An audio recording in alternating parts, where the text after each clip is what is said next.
All right. Ronnie. Good game. Erik, when you make decisions later in games, whether to go with Orlando or Thomas, is it a specific skill set that one has over the other? Is it the hot hand? Is it what you've seen in the first half? Yeah, it depends on the game, right? Last night, Thomas was giving us really good minutes, and he earned those opportunities. And that's not an indictment on O's been playing very good basketball. He continues to get better. He's earning trust from everyone. And in this particular game, it just felt like that group, gave us the best chance. It always looks better if you win. If you don't, then you deal with all the other stuff. Spo, the two-man game, that the comfort level with Jimmy and Jaime, where does that come from, you think? I know they have similar styles to their play, things they like to get to, but just that comfort that they seem to be getting as the games go on.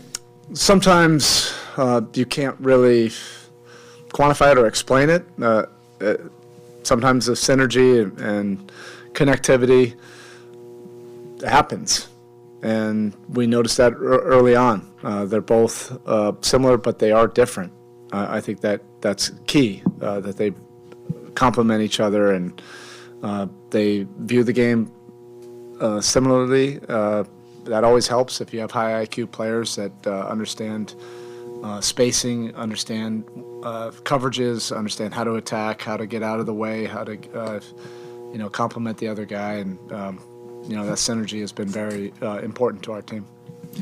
Coach, obviously we're facing another two-game stretch where you're facing the same team. You faced Chicago earlier in the season. What have you, kind of your overall assessment about Chicago? What have you seen from them? Well, they're different than when we last played them. Obviously, with Levine out, you always have to deal with DeRozan and all the different dynamics that he presents your defense. Vucevic, you have to deal with him as well. But I think Kobe White has been a massive X factor for them. Since Levine has been out, his scoring has gone way up. He's the number one three-point shooter in the league right now. We'll definitely have to account for him.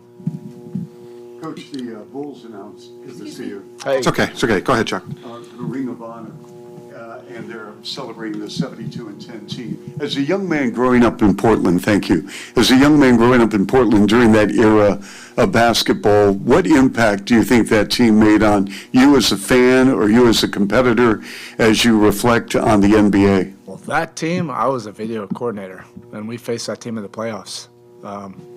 So I remember that.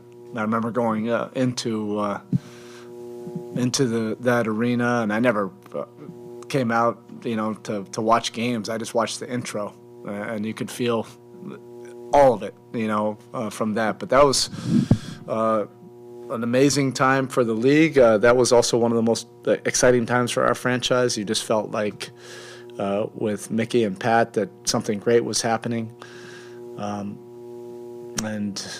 We faced that team 2 years in a row in the playoffs. It was a great experience. You talked about the work he did in July, August, September last night, but the fact that Kyle's missed one game at the 25-game mark, he's played as many minutes as anybody.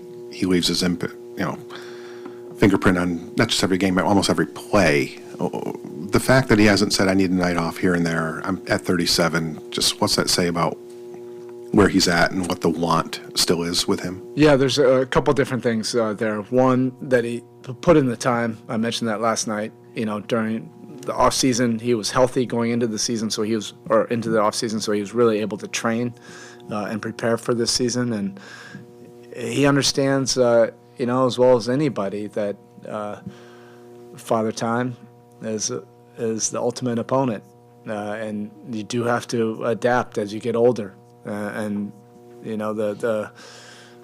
instinct is to do less, and you actually have to do more, to prepare, for this. So I think if he was trying to fast track everything, once the season started, he would not have been in a position to be able to handle these kind of minutes early on.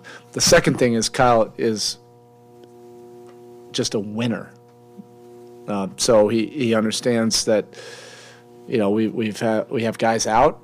And we need him. We need our guys. Anybody that can play, we need them right now. And nobody waits, in this league. and you don't want to make excuses. And if we're constantly saying, hey, we have enough to get the job done, you have to have guys that actually, live it and breathe that, and Kyle's one of those kind of guys. Thank you.